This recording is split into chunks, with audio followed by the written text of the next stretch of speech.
Okay, so tonight we'd like to welcome back a guest that we've had on the show once before, Dr. Gero, who is a board-certified naturopathic doctor.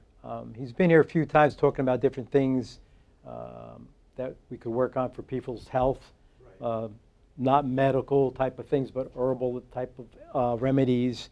And we'll get into it. Basically, what we're going to do about is simple tips about staying healthy. So the first one would be, which chronic conditions are the biggest problems today? Well, the biggest problems today are things like diabetes, and the problem is getting worse and worse. More people are being diagnosed with diabetes, and a lot of people, even if they're not diagnosed with diabetes, they've got elevated blood sugar levels, which are causing other problems as well. Of course, heart disease is always going to be a tremendous problem, and it seems to be cancer. Cancer, of course, is another chronic issue, and it seems that it's one of the biggest parts of my practice today. Right. I would say in the top 5, I get sometimes 1 to 2 cancer patients a week. But also obesity, and people have trouble losing weight. So there's a lot of problems that are associated with their dietary habits and also their lifestyle and stress. Well, what are the main issues, contributing to these chronic diseases?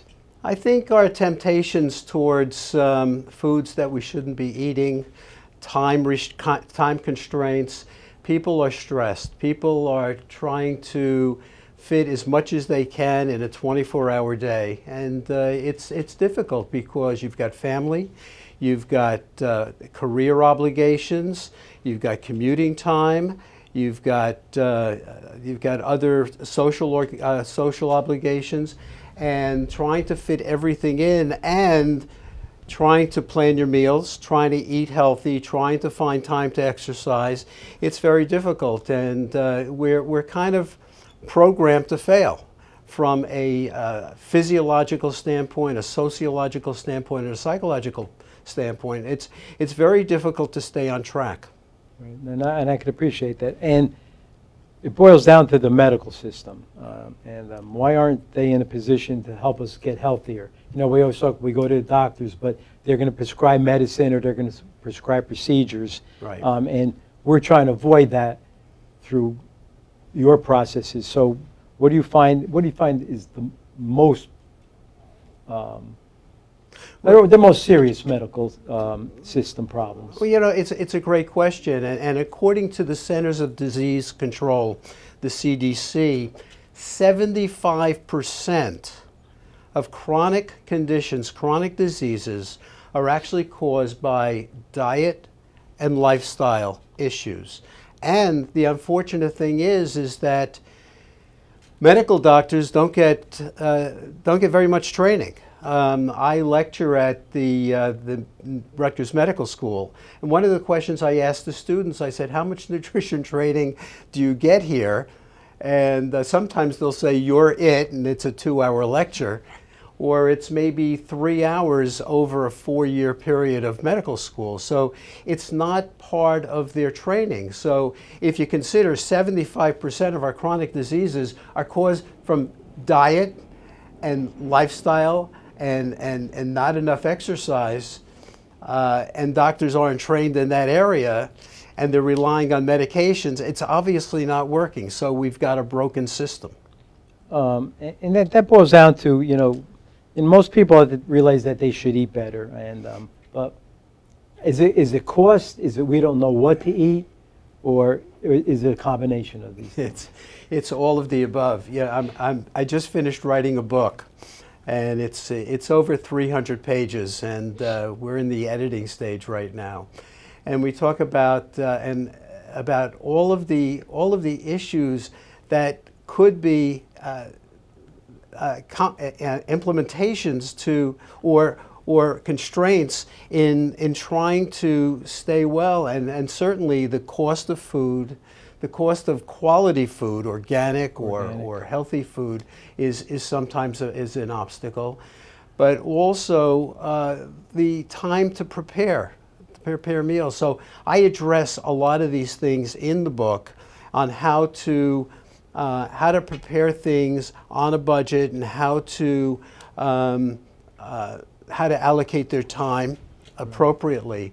But it's also the temptations, because we're watching TV and we're getting all of these advertisements of things that give us immediate gratification. And with all the stress that people are under, what do we think about? We're thinking, I want to get a couple slices of pizza or macaroni and cheese.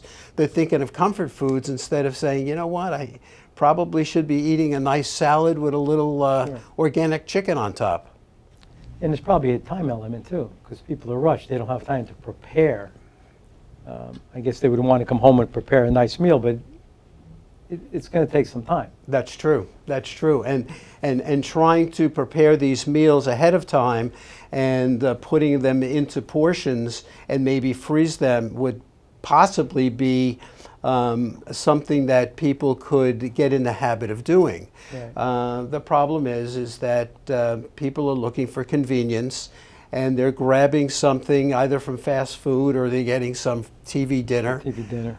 Do they still call it TV dinners? I think they probably do. Or is that me showing my age? No, I think I don't know if they call them TV dinners. I'm not positive, but I know that they're full of salt. That's right, and are full of a lot of other things like preservatives that are not really great for us. And I understand. And when you go to the store, you'll see to buy some fruits and vegetables. After you're done with the price of that, as opposed to eating at a fast food chain restaurant, which you could get 2 or 3 cheeseburgers, a soda, French fries. You could barely buy a batch of apples or bananas for the same price. So of course the people are going to want to fill up on different kinds of foods, and it's That's right.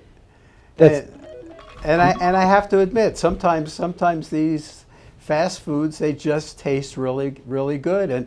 And there's got to be something in these fast foods, some element, some substance that's making you want to eat more. right. And they've got plenty dietitians and food scientists that do nothing more than create something in our food supply that's going to make us want to eat more of that food. And when you look at all the food manufacturers, their biggest problem is, how do we get people to eat more of our crap? Exactly. And all the commercials push it. Of course. Because they're not going to push, hey, gee, it's so great to eat a healthy carrot. Yeah. So what do you eat between meals? You grab a few chips instead of saying, I'm going to have carrot with a little bit of guacamole, which would be healthy, or an apple and put a little bit of peanut butter on it. That would be a healthy snack. But unfortunately, people are thinking, geez, maybe I'll get some cheese doodles. Yeah, exactly, which is worse. Which is not good, and it's going to contribute to the increasing obesity and heart disease and diabetes and also dementia. And all of these diseases, from my perspective, are 80 to 90% preventable with eating properly, exercise, reducing our stress or managing our stress, and finding time to allocate all of the things that we need to keep healthy. And then one of my questions, years ago I grew up, processed foods weren't as big as they are now. And from what I understand, processed foods are probably the worst thing we could possibly put into our diet. Yeah, I know, and from the people that have come to see me, I think about 55% of the people are sensitive to the wheat that they're eating. And when I mentioned to a patient that, hey, if you eliminate the wheat, you're going to feel better. You're going to have less bloating, less gas. You're going to have better cognition. And then they look at me and they said, if I eliminate the wheat, what am I going to eat? And the more they protest that they can't give up wheat, the more I realize that there's a serious problem here. Right. And I can appreciate that. The problem is wheat is a big part of our diet. That's correct, but it's probably not appropriate. And one of my Harvard professors once said the worst thing about a McDonald's hamburger is the bun. Probably. And it probably is true. And, with all that, we're talking about, different kinds of nutrition, and also part of that is staying fit and healthy. So now we go into the realm of how do I fit exercise, into a busy, hectic schedule? How much do you need? Right. What's the proper amount? Some exercise is better than none. Right.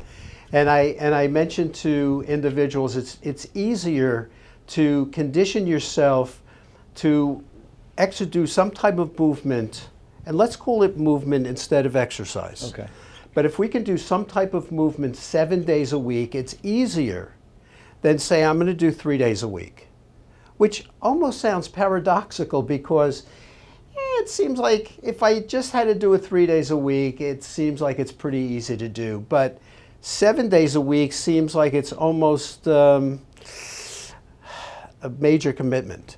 But if you think in terms of when I get up in the morning, I can do 5, 10, 15 minutes, Right. and then do another 5, 10, 15 minutes before dinner, then you've got a half an hour, and it didn't really seem like you did a lot of exercise. Right. But doing exercise twice a day is actually better for our metabolism than doing it once a day. So you think about a half an hour workout, and a lot of people say, I just don't have a half an hour or 45 minutes or an hour to work out, so I'm not going to do anything.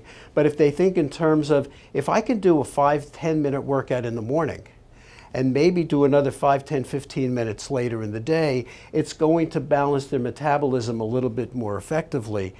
And it's easier to say 5, 10 minutes, I can do that. And if you, if instead of saying, I don't have a half an hour, if you say, I could do a 4-minute Tabata workout. What is Tabata? Basically, a Tabata is a high-intensity interval training where you can do high intensity for 20 seconds. 20 seconds high intensity with a 10-second rest and repeat it 8 times. That's a 4-minute workout. So it's hard for anybody to tell me that they don't have an extra 5 or 10 minutes to exercise. Right. And they can do it in their office, they can do it with any type of equipment, or they can do it with no equipment at all. So I train people in the office to be able to allow 5, 10, 15 minutes, and I show them with very little equipment and things that are very space efficient, things that they can do to stay fit. Right. And if you start with 15, 20 minutes at a time, or 5, 10 minutes at a time, then all of a sudden we're creating a new healthy habit, whereas they start feeling better, and then they possibly want to do more. Right. But it's really about changing habits and making it easier to make a transition into a better lifestyle. Actually, my niece, I think you met her or you talked to her, she bought me a trampoline, a home trampoline. And it says if you jump on this trampoline for 10 minutes a day, it's like a 30-minute workout. So I'm up to about 8 or 9 minutes now. That's great, and it's interesting when you do when you jump on a trampoline.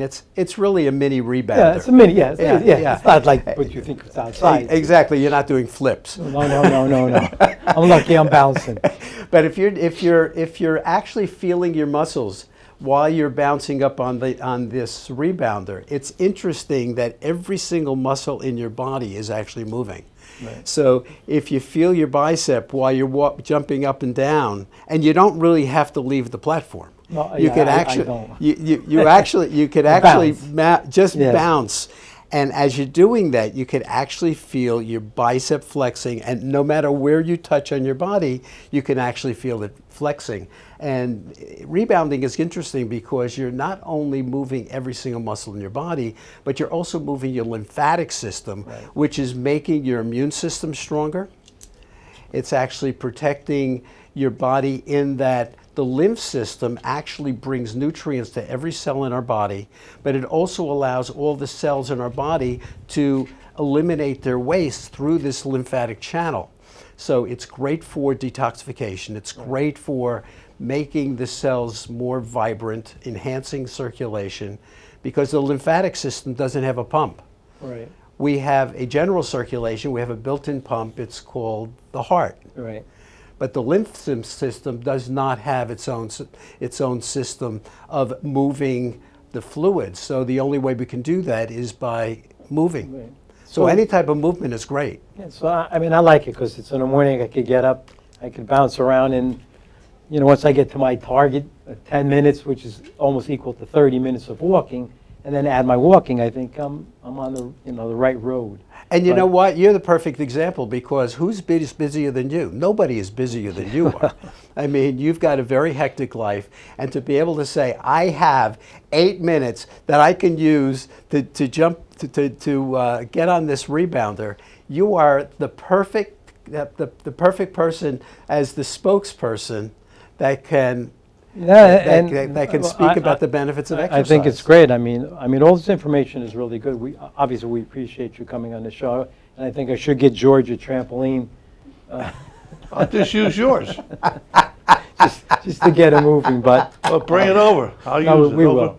But Dr. Gero, I appreciate you coming out with you. I know there's so much information we could probably go on, but just really quickly, when does your book come out? Well, we're editing right now, so we're looking to finish the edits by the end of June, and possibly by September have the book out. Okay, great. Well, we'll look forward to that. Actually, when you do, we'd like to, maybe you could come on and I would love that. preview Thank it you for very us. much. I appreciate thank it. you, sir. Thank you for coming on. Thank you. And stay tuned. We'll be right back.